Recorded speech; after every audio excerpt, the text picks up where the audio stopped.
It was amazing to have the opportunity to speak with Jordon Smith, the first insurance agent to become partner with North American Senior Benefits. We spoke about life, health, wealth, and faith.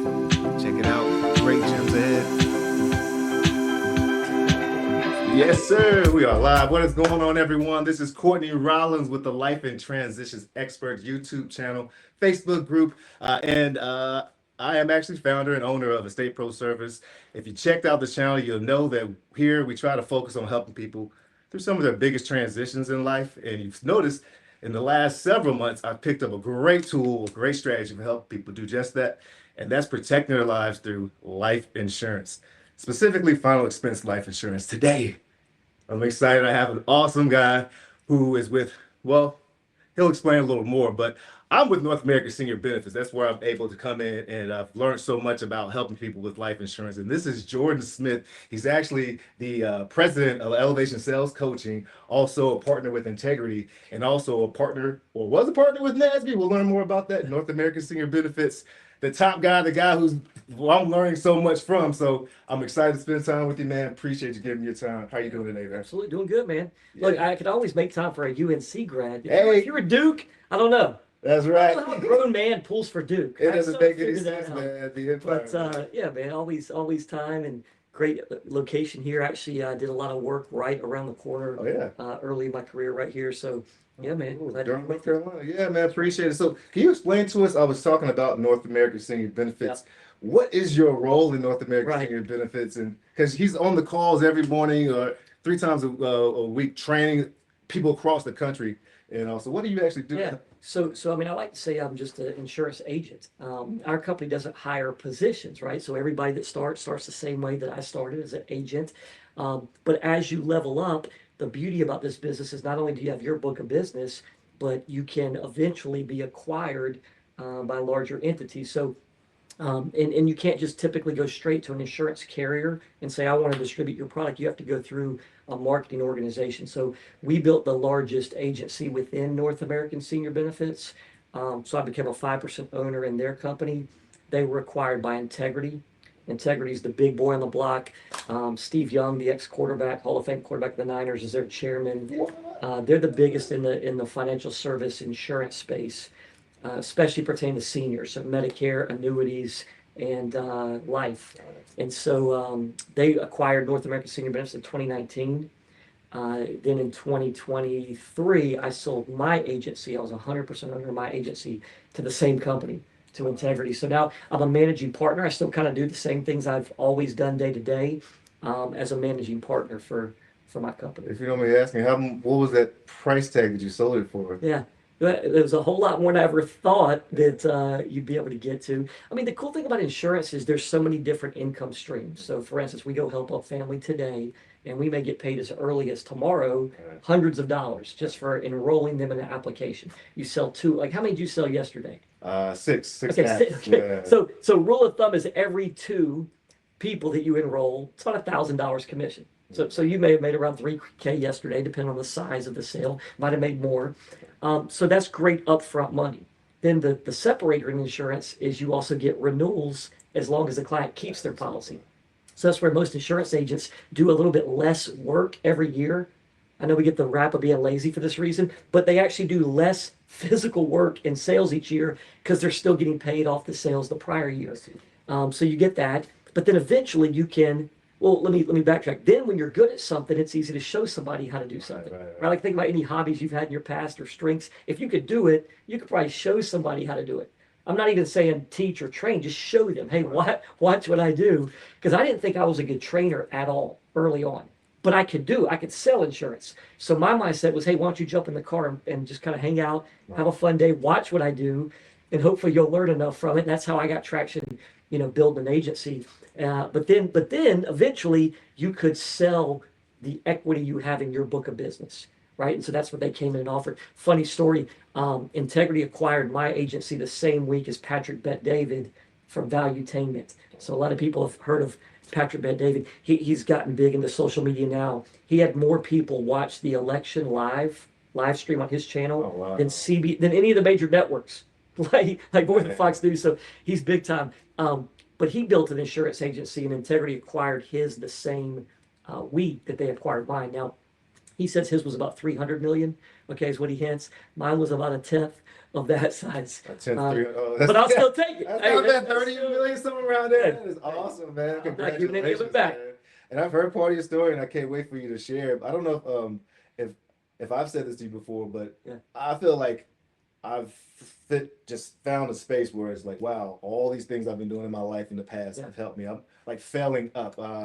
People watch this channel. I was doing well in wholesale and real estate. Okay. I was trying to find my path to build that generational wealth and read Rich Dad Poor Dad and saw real estate there. Right. Insurance was always one of the other conversations when Oh, yeah. in there.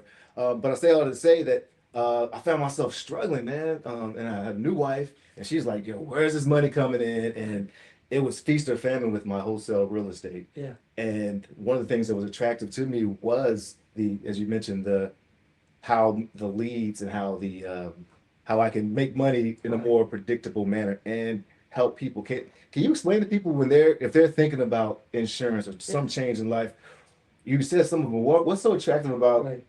The way we teach or you teach in Yeah. the insurance Yeah, sales? good question. Because I think most entrepreneurial people, so like if you ever delivered papers back in the day as a kid, you're probably very Pushing entrepreneurial. If you ever lawnmowers and stuff. I remember getting in trouble because on the fundraisers, I would start selling all the candy.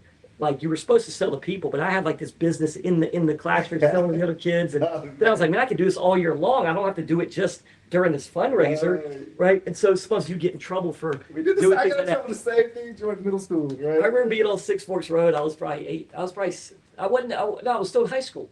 And I got pulled over by a cop. I mean, it's so stupid. Like a cop puts his lights on. I'm 16, 17. I think I was driving. I don't remember, but I tried to run. Okay, I'm embarrassed to say I tried to like run, get away, cut through a shop center. He got me, and he's like, "Can I search your car?" And I'm like, "Well, I know I didn't have anything negative." So I'm like, maybe that gets me out of it if I say yes and I have nothing. So I was like, "Yeah, you can search." I had all this candy everywhere, Oh, yeah. and he was so suspicious. He's like, "Why? Just I've never seen this amount of candy, and a lot of it had like melted. Like it was weird." But I mean, I got a side hustle in school, and so I got out because of it. You know, so then I'm like, I got something to this entrepreneurial game. Yeah. But most people, the reason I say that is if you look at any list of top industry to create wealth, insurance and real estate are typically two of the top. Right. Most lists actually have financial services and insurance number one. Wow. World Wealth Report has it number one. Business Insider just came out with a list. Top industries to create wealth by 2030. Insurance, financial services was number one. I want to say real estate was 3 or 4 in that game. So I guess your question was more so kind of like why insurance or how I got that's insurance. so attractive. Oh yeah, well I did. It was 2 points, right? How'd you get it? Your story is amazing. I would love you to share it with Yeah, folks. absolutely. Then we'll afterwards like why was so attractive for insurance? Why did it click? Yeah, for you? because I looked at real estate. So Yeah. you mentioned something earlier. You said so much of what you did in your past, you can now see that it's benefiting you now. Absolutely. I think that's true for everybody. Whatever somebody's doing now is either going to benefit them in the future. They're going to take the experience where they are now. That's why I tell people all the time, no matter how much you hate a job or career, do well there, create a good reputation. You're probably learning lessons that will help you later in life where you're meant to be, or you're already where you're supposed to be. God put you there for a reason, and you can look back at past experiences and go, man, I hated that job at the time, but I see how that benefited me now. So I looked at, I came to a crossroads kind of like you mentioned. I was about 30, I was in my late 20s. I started having children, been married 19 years now. We got 3 children, and I had been traveling, working with New York Times and McClatchy-owned newspapers. Oh. Nowadays, 2025, people, nobody's reading newspapers now. Literally, I was at an airport the other day, and my kid, I showed my son, I said, see that guy right there reading that newspaper? I was like, have you ever seen somebody read a physical? He's like, no, he's 12. My son's 12 and never, 12 years ago, that's basically what I was doing. And I started seeing the writing on the wall that this is an industry that's dying. What can I do? And so I looked at real estate. Both my grandfathers were in real estate, both of them. But I looked at insurance, kind of happenstance. So much of life's about timing, right? Who do you know that's doing something? And I had like 5 different people tell me that insurance was the way to go. I listened to not one of them, none of them. In one ear, out the other. Didn't even have a follow-up thought to it until one day I was really looking at what can I do. I was at the park with my daughter. She was 2, pushing her on the swing, just making small talk with the guy next to me. And all I remember, just being nice, he asked me what I did. So I turned, I said, what do you do? And all I remember is he said, I do insurance for seniors. And I thought, sounds kind of boring, but how do you like it? And he goes, well, I make about 20K a month and I work like 20 hours a week. And I've been in sales for a while, so I'm like, this guy's lying. This guy's not making this much money. But, at the time, this was like right after the financial crisis, 2010, 2011. I wasn't making 20K a month. Right. I certainly wasn't working 20 hours a week. So I'm like, this is half true. And he's like the sixth person now that's told me that there's bank and insurance. I need to take a look at it. I lost the guy's number, but I started looking into it. And the factors that would differentiate from real estate, you could do great in real estate. The difference was where we were just coming out of the financial crisis. You could even put COVID in this because in COVID, insurance still thrived. No matter what's going on in the economy, interest rates don't affect insurance. Right. Job market, housing market does not affect insurance. It affects real estate, right? These things matter. Absolutely. So the recession that crushed the real estate market, insurance sales went up 07, 08, 09. In COVID, we were up 40%.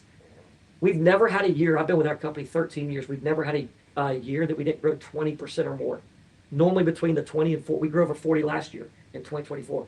We're pacing about 30% up this year. So it doesn't matter who's in office, doesn't matter, these external factors. So that was one thing that got my attention. Right. I also was looking at an industry that's not going to die. It's going to be around because the newspaper industry I was coming from. Insurance has been around as long as real estate, basically. People have been selling insurance since the Roman Empire. It predates the history of the American nation, right? So both industries, I think, are going to be around. But I like the ability to make renewals. Like in real estate, you don't really, you sell a house, great, you make a big fat paycheck, and your renewal would be, can I keep this client whenever they want to like buy a new home or something? Or can they refer me? In insurance, you get that too, repeat business and referrals, but you also get renewals. That's good, the 3 R's, repeat business, referrals, but renewals, which most industries don't have. So like my story was wild. When I started here, I was 27, 28. First 6 months, I made 180 grand in commissions in my account. And that was big money to me because I'd never made 100K. Yeah. I've been doing sales for almost 10 years. 6 months? I'd never made 100K. To me, that was $1 million. Yeah. But watch, the next year was my first calendar year because I started July 1st, made right about $500,000. The following year, I turned 30, made 900 and some K. And I actually sold less insurance. Renewals had kicked in, other factors, other income streams had kicked in. And then it went up to over $1 million every year, and it grew every year in my 30s. But I did less work every year. Maybe in a way more mental work, meaning, I'd be coaching agents or doing a bigger Zoom versus having to hustle and grind and have to go out and hit numbers that traditionally you have to hit. So that was kind of my story. We've had a lot of people in our company very similar tracks to that. That is amazing, man. Yeah, there's some big fish out there. I will get on those calls, especially Monday, and I'm excited. And then I hear these numbers. I'm like, I got some ways to go, man. You guys people are doing some amazing things. But one question I had, though, is with the insurance space, if someone was deciding to, well, actually, more so, what was that thing that happened that first year or 2 year that jumped from 100 to the exponential numbers that you're going into? What was some, I think rubber meets road and mental things. Right. Good question. So everybody's different. You can't kind of, compare yourself. You can use other people's numbers to motivate yourself and, kind of check the leaderboard, but you can't always go, man, I should grow as fast as that guy because you don't see behind the scenes. Right. Remember, I've been doing sales and recruiting for 10 years. Yeah. Not much success, right? Like almost every job in Raleigh had fired me. That's one way I had to get into insurance. I worked at Dick's Sporting Goods around the corner in Briar Creek, but it was the only one. Right when Briar Creek was built, it was the first store. They fired me because I was taking the resumes that were coming in and calling them for a side hustle because I wasn't making any money at the side hustle either.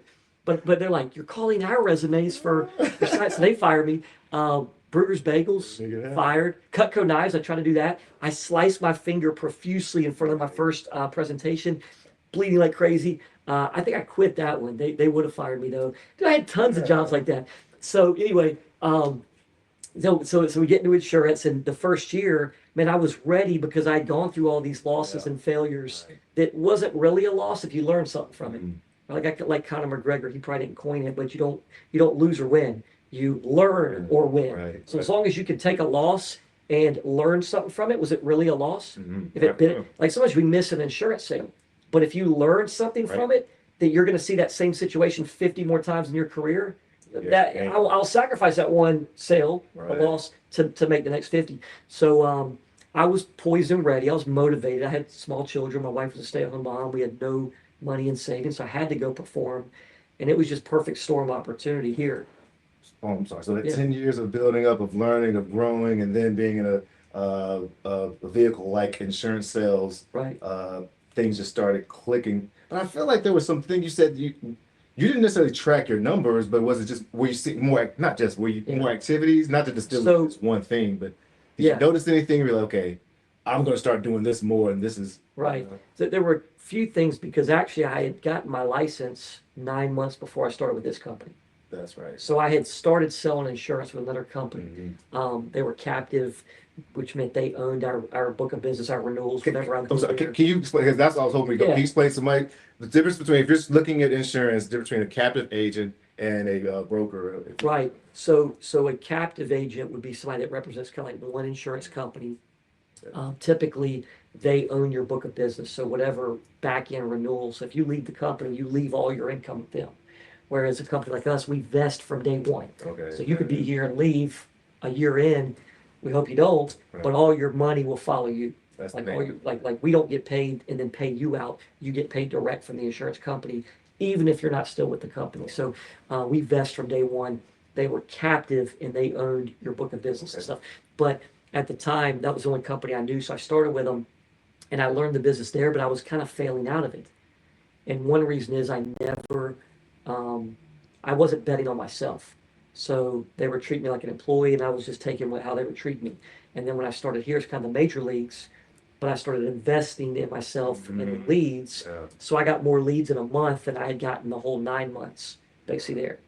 And sales is a numbers game and the more people you have to see. But that's one reason people love our system is that we have leads, a dozen different type of leads that seniors have filled out, cut out, mailed back to us, or respond on Facebook or Google.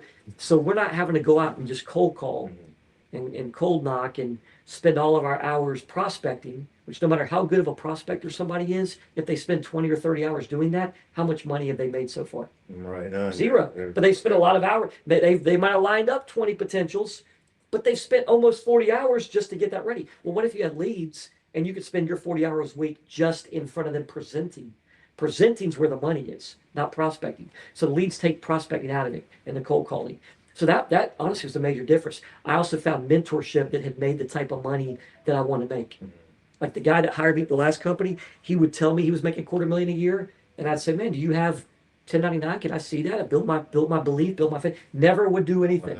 Here's what I've learned: people that won't show their income, it's not that they're trying to be so humble. And no, when you're in a recruiting organization, you want to share that belief. Talk about your numbers. You need to. Yeah, I feel that. Most people exaggerate their income. That's why they won't show it. It turned out he wasn't making that much. So the key in any career, I think, is look at people that are 3 to 5 years down the road further than you at that company, and do they have the lifestyle that you'd want? Well, that's powerful. Okay, so I heard three things. Let me. Hey Siri, stop! This is live, y'all. Okay. She listens. She Yeah. listens. So one cool thing, the awesome thing about being a agent that's not captive, you have your own book of business, but it sounds like didn't mind investing, spending money on those leads. The leads were actually quality leads, and then surrounding yourself or continue to surround yourself with people who will push you or are doing a little 2 or 3 years down the road. Right. Those are amazing strategies those are like God-given strategies. Those are like proven Too strategies. important. You think about this, any business you're in real estate, did you have to invest in form of advertising? Yeah, I had to invest. Yeah. You probably didn't have to, but Well, you also don't have to make sales. Yeah. You also don't have to make commission. You don't have to feed your family. Yeah. But any business in America, you're going to want somebody's investing in it. And the person that's investing in it usually is getting the biggest ROI, or they wouldn't do that. Right. So here's what we talk about what leads are. They're like purchasing your premium ahead of time or buying your commissions. I heard you say that before. So Yeah. for instance, if I auctioned off to all of our salespeople a $500 commission, or the house yesterday that you got 6 sales in one house and made around 3,000, if I auctioned that off to all of our agents and they knew ahead of time what they were going to walk into, how much would they be willing to pay? Right. Somebody would be willing to pay close to what the commission was, $2,500 to get a 3,000 commission.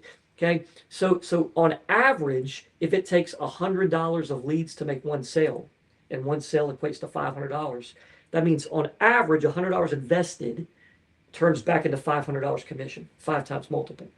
Who doesn't want that? Especially, I mean, the stock market on average doubles every 8 to 10 years. Doubles. You got to wait real estate same way. You have to wait a decade in either industry, stock market or real estate, just to double. If a lead gives you a chance to 5x it within a day or a week, who wouldn't want to get on that? And then it's a write-off too, so the government's actually giving you 20, 30, 40%, whatever tax bracket you are, back on any advertising you spend in your business. Man, to that so person, yeah, I keep track of everything up, so that's going to be a write-off at the end. But to that point, investing in your leads or sitting down, looking at people who actually called you to come there. Right. I don't want to paint any rosy pictures. There are folks who haven't been able to either sell, even though they've asked me to come out, and there have been folks who will put a policy on them, and then they'll charge that. Oh, yeah. And it's going to be anything. But one thing you said a while back is that that I spoke to was like they're giving you a free interest-free loan that I'm going to go out there and maybe put 4 or 5 more policies on folks and make even more money and help even more people. Can you? Well, it's a cash flow business. So the thing about most businesses, I was in the newspaper marketing business for years before. I would go to a city, boost their circulation, help them. But it may be 30 to 60 days before I saw any money from them. Mm-hmm. Wow. I mean, I'd invoice them when it's done, a net 30, but they're late paying it. You know, most industries are like that. Mm-hmm. Insurance is such a cash flow business because the family you helped yesterday, did you get paid this morning on any of that? Mm-hmm. Yeah. Did you get paid on some of it? Yeah. Much? $1,500. Okay. 15. So already $1,500. No, from yesterday. Yeah, $1,500 from yesterday, but there's more coming in. Then there's more coming. Some of it may not have been approved yet, so maybe next week. So a day later, the next morning, you're seeing this cash flow positive. Then the next week more, and then it trickles it all year long as the clients keep the policy. So it's a heavy cash flow cycle where most businesses are cash poor. Right? Real estate. My grandfather was the wealthiest guy I knew, my step-grandfather. My family didn't have any money, but he married my grandmother. He was big in real estate. He was a real estate developer. But he was always real estate heavy, cash poor. There were years he was the wealthiest guy I knew, and we would get toothpaste and like weird items for Christmas and stuff because they might have all their money tied up in land or tied up in some project. And so insurance is not like that. Oh man, I was gonna oh man, it slipped my mind. I was just about to ask about that. I'm gonna have to ask you on the outside the call though. Yeah. But so why do people, this is a challenging question to me, but I heard as I was coming into this space, especially now that I'm wanting to recruit and build a team, that some people have this negative look at sales, then negative look at selling insurance. Like, like I taught school for many years, and they're like those who can't teach and those who can't teach PE, and those who can't sell insurance. So wait, that's it's not true. What was the last part? Those who can't teach. Well, it's not as connected. Those who can't teach, and those who can't teach PE, and those who can't succeed sell, and those who can't sell insurance. That's funny. I just heard that, but it's like that is such a terrible rap. I mean, there's a lot of misconceptions about insurance. Here's what I will say. I think one of the top industries that ex-athletes get into. Tom Brady makes the joke that if he had retired early or got cut, he would have been selling insurance. I want to say Kurt Warner either did or said the same thing. Kurt Warner, when he was bagging groceries, I think he was selling insurance also on the side. Jerry Jones, Dallas, he was selling insurance before he hit big on oil. So, but a lot of ex-athletes get into it because it's one of the only things that can provide the lifestyle they were used to, time and money, time to enjoy it, but also get back that earning capacity or the earning ability that they had. So, yeah. But there are misconceptions about insurance, right? In sales in general. If somebody hasn't sold before, oftentimes from the outside, they think, man, I've got to be this pushy salesperson, all cold calling. That's why I probably didn't listen to the first few people that told me there was big money in insurance. I didn't want to do that. I tried to do some cold calling jobs. Hated it. Hated it. Leads is a whole different game. Leads is somebody to ask for our help, and we're going as a broker, working with all the different plans, and being able to shop around for them and help them find it. I mean, does anybody want to buy a house not from a mortgage broker? Do they want to just go with one bank and not even look at any others? Does anybody want to go on car insurance with one company? They see an Allstate commercial because they're creative, and no, you want an insurance broker that kind of shops all the rates and gives you the best plan for your vehicle. I've had cars that were very hard to get insured. because some companies didn't insure that type of make or model, or driving records that they didn't like, right? Right. So, well, the thing though, Jordan, is like with somebody who's maybe looking into insurance as a career, or maybe even switching. I think sometimes they'll find, I won't say bad players, but different fits, different players, different models of even doing this insurance. Yeah. What are a couple of questions or things people should be asking or Good thinking question. about if they think, hey, is this Yeah. the path for me? Because they're going to see Question. tons of different type of, Right. Well, insurance let me companies. say this. If I had to pick the best backgrounds that have translated well, it's typically not some professional sales. In fact, professional salespeople, quote unquote, the Right. corporate salespeople that like sell company to company, very rarely have, I can't think of hardly anybody that we've hired that's done well from that. Right. Now, I also can't think of many in general. It's not like they failed, but the industries that I can, nursing, healthcare have done great over here. Service I work, said it yesterday. waiters, waitresses, retail sales. They want to get out of working every weekend and evening and holiday. They do great over here. Ex-teachers, because they're good at explaining. See, what sales really is not being pushy, and it's not selling you something you don't want. Right. It's not what sales is. Right. It's not having slick comebacks to convince Courtney to get something that he doesn't want. Anybody that teaches that, they're an amateur. They probably haven't made much money in sales, or it's going to be short-lived. What sales is finding any problem that you may have, and then being able to find the solution, and creating that want and need in you, where you tell me, man, you talked about this. Can you help me get this? Like our good insurance agents, they don't really have to push the sale at the end. Right. The client's jumping up and saying, hey, you warned me about this type of policy. Can you review mine? Make sure I don't have that. And you mentioned the policy you put your mother in. Could you maybe get that for me? So it's helping find a need and then helping the client through that. So the ability to be a broker enables that ability to shop around. Yeah. I always say, like, you pick the top insurance company out there. Let's say it's New York Life. Great company. But if you only work for New York Life and you sit with 10 clients, I can tell you this, they're not the best for all 10 clients. I hear you. I hear you. There might be a couple that they won't even insure due to health. Right. There might be a couple they're really high price on due to something. There might be some that the clients have a bad taste about. They don't like to stay in New York. They don't want it. I don't know. There might be some that they want a certain benefit or feature, child rider, nursing home rider, terminal illness, and maybe New York Life doesn't offer it. So now here you get to the end, you represent a great company, but for your 10 clients, maybe they're only good for 2 or 3. I hear you. And you know in the back of your mind there's other insurance carriers that would be better, but now you have the salesman dilemma, the moral dilemma of you represent New York Life. So you can't tell Miss Johnson about the better plan because you don't work for that better plan. As a broker, we never have to do that, right? Like you might have sold 6 different companies yesterday in your 6 policies. You could have, right? So questions I would ask if I'm looking at companies. Number one, do I own my book of business? Are my renewals vested? When do I get renewals? What are they? And are they vested? Or is there a vesting period? The problem with a vesting period is normally it's like a 3-year period, but there's language in the contract usually that says if you ever leave and compete in the insurance industry, we own your renewals. Wow. Well, if you want to stay in the industry, that means you're really never vested. Right. Wow. Okay, so that would be a question I'd ask. 2 is, doesn't matter how good an industry is, it matters oftentimes who you work with, like what team. Yeah, Because like, yeah. I mean, think about it. You were in real estate, but Yeah. but a lot of it's who started you in real estate, who trained you. Did you have advertising and people to go see, or what market are you in? It's the same thing in insurance.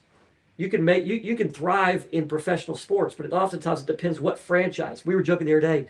I know you're a Ravens fan. I'm a Cowboy fan. We were joking about Jalen Hurts, and I was like, Jalen Hurts would be a subpar quarterback with more than half the teams in the NFL. Yeah, this- He's got the right. I mean, best offensive line, best running back in football, maybe the best tandem receivers, and dude still won't throw the ball down the field.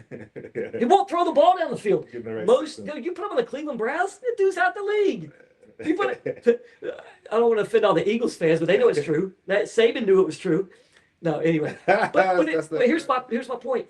Fit matters. Like what team, what culture, what playbook can you thrive with that? So same thing is true. So I would want to know who am I working with directly in the industry if you're looking. Like one thing I used to say when we got traction, I was the only agent in North Carolina. And if I was hiring an agent, one time I hired the number 2 guy at Lincoln Heritage. And my thing was always, if somebody was new, I'd say, man, whoever else you're looking at, ask them who you be working with. Look at where they are. If they're 3 to 5 years down the road, do you want that lifestyle? But go ride with them. Yeah. Go ride in That's the car. the thing, yeah. Didn't ride with me. And like whoever you trust your financial future with more is probably who you should go with. And I'm not saying it should always be me. Right, I agree. I think everybody should get to the point where they feel like they're the number one broker, agent, whatever they do in their area. Why not? Whatever you do, if you were a school teacher, you should feel like, man, these kids are lucky if they're in my class for fifth grade. I mean, I'm gonna do them. I'm not gonna do them wrong, and nobody's gonna do better than me at this class. Like everybody should feel like that in their career. That's enthusiasm. I like Yeah, that. and then so I would. It's very important who you work with. Is the person you work with going to be available? Are they going to train you? Do they even know the business? Or do they have somebody that they can connect you with that does? So sorry, man, those are important things. That's what I hear. I mean, you repeated a couple times, but I'll repeat it for folks and for me as well. So do you own your book of business, and when is it vested? And if you don't know those terms, you can Google, look those up, or shout out to me and I'll try to explain as best. I'll explain it to you. Was the culture, is it a right fit? You know, as far as the people that are their life and what they're doing 2-3 years down the road. Also, you didn't say it, but you said it like the training pretty much. Like, are they going to let you get in the car? They're going to let you watch you see what you do. That's one of the best things about this NASB, man. Yeah. Like, I'm such a nerd, and every morning, every day, role play, the training, it's just available. Shout out to AJ Red out. He's my upline. He brought me in. I wrote AJ. I think we went to one house, and I was like, what? This is what we do? We just get to talk to people, listen, learn. Well, think about this. Get me out. Let's do this. Let's do this. Most people are visual learners, especially salespeople, entrepreneurial people. They're not, we can sit somebody in a classroom and teach them everything there is to know about insurance for a month. And until you go out, it's like trying to teach somebody basketball in a classroom. Right.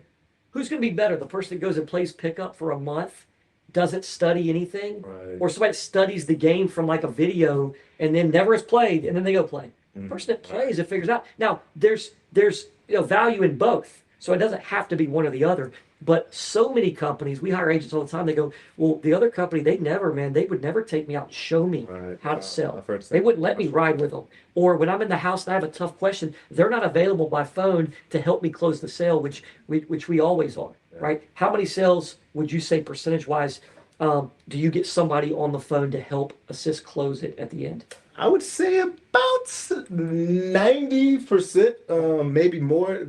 One reason is because it's part of the system, and I trust the system. And it works. So I'm always calling, even if I know where the carrier is, where I'm going with that point. I always call because it's going to be, you guys are going to either edify what I'm saying or maybe teach something else, and it's third party verification. Car salespeople do it. They play good cop, bad cop. They bring in the sales manager. So I tried another job I failed out of. I tried to sell windows in home improvement. You did everything, man. Didn't make any sales. I was only there like a week or two. I hated it. But anyway, they would make us call the manager, like they demanded it. But the reason I didn't like it, the managers were like berating the client. It was high pressure.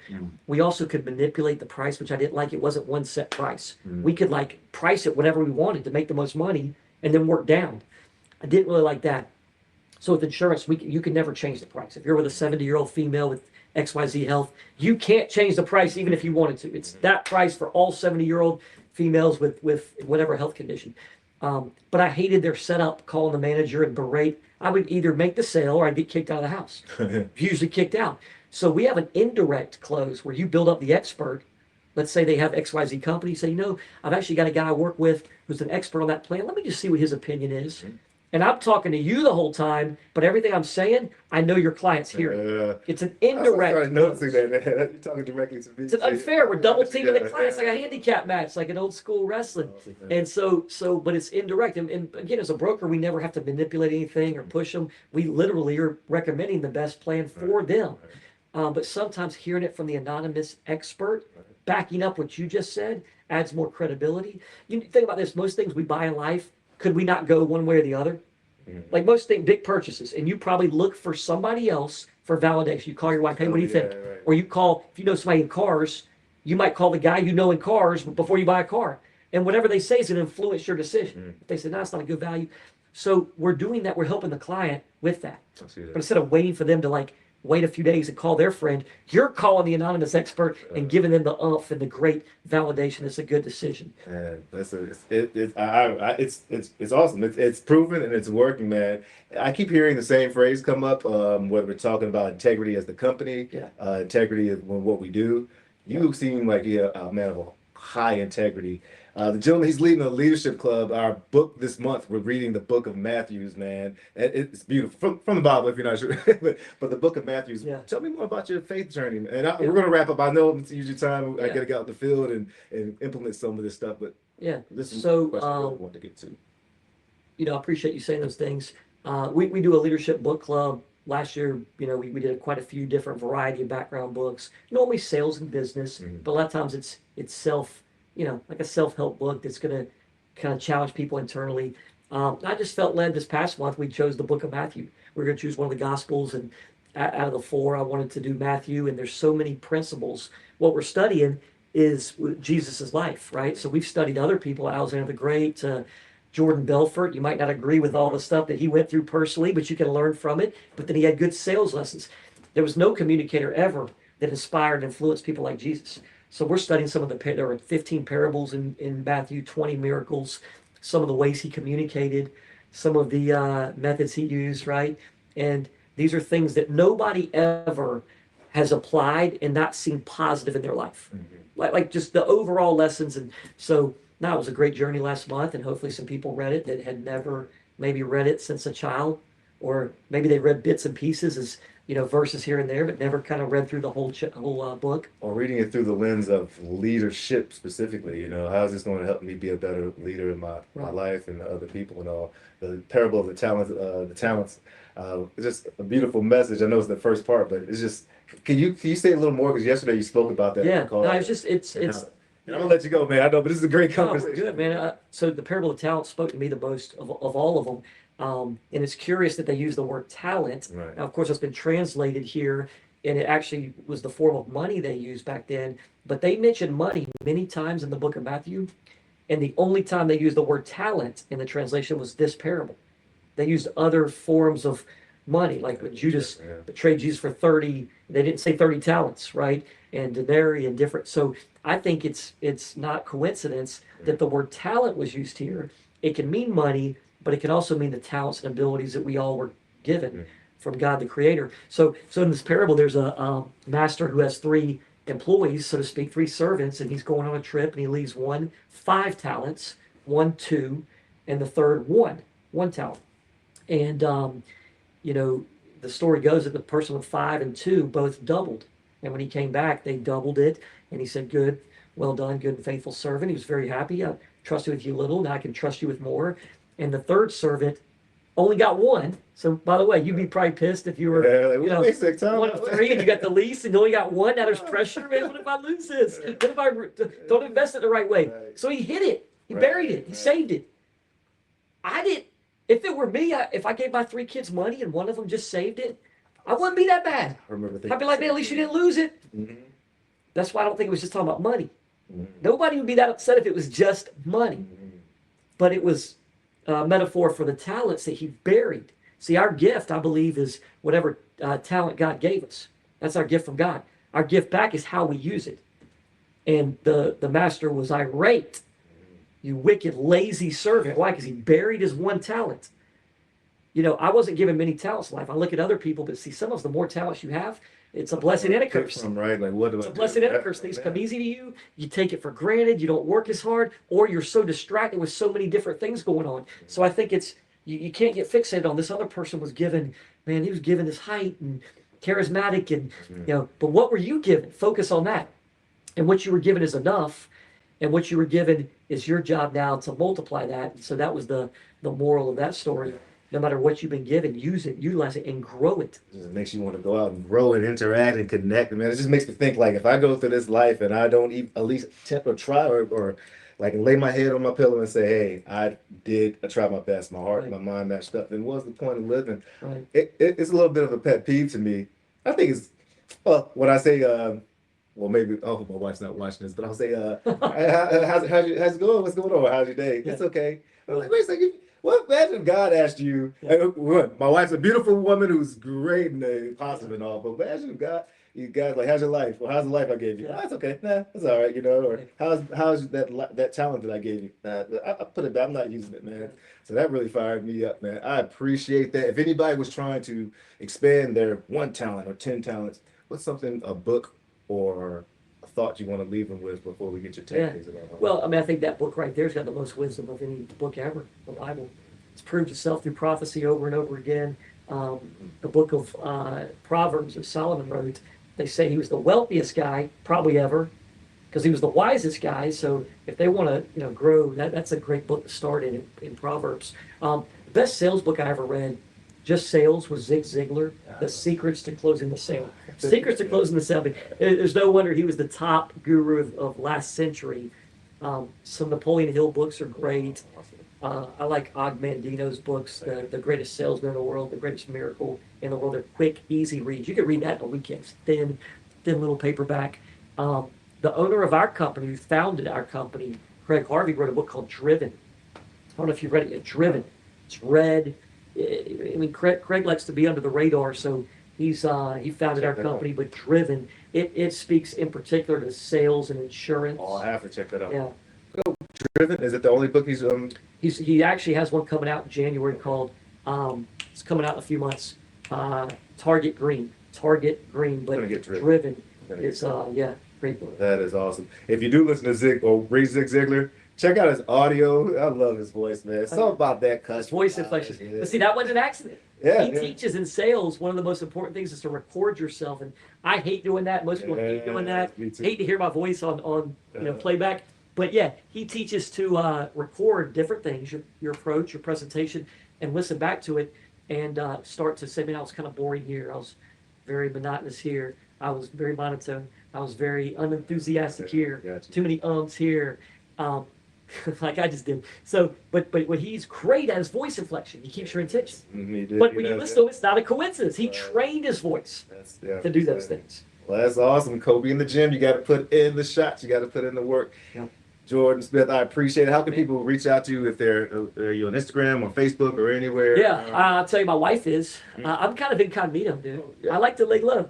I mean, I like to think oftentimes if I would have come up in this social media age, because we got started 12, 13 years ago and built it really fast, social media hadn't really taken off. I like kind of being incognito. Y'all can't look me up even if you try to. You can look my wife up. You can look our business, North American Senior Benefits, or hit Courtney. Yeah, hit me up. Courtney, Yeah. Integrity Marketing. If you follow them, they're the biggest on the block in the insurance space, the senior space. So Integrity out of Dallas, Texas.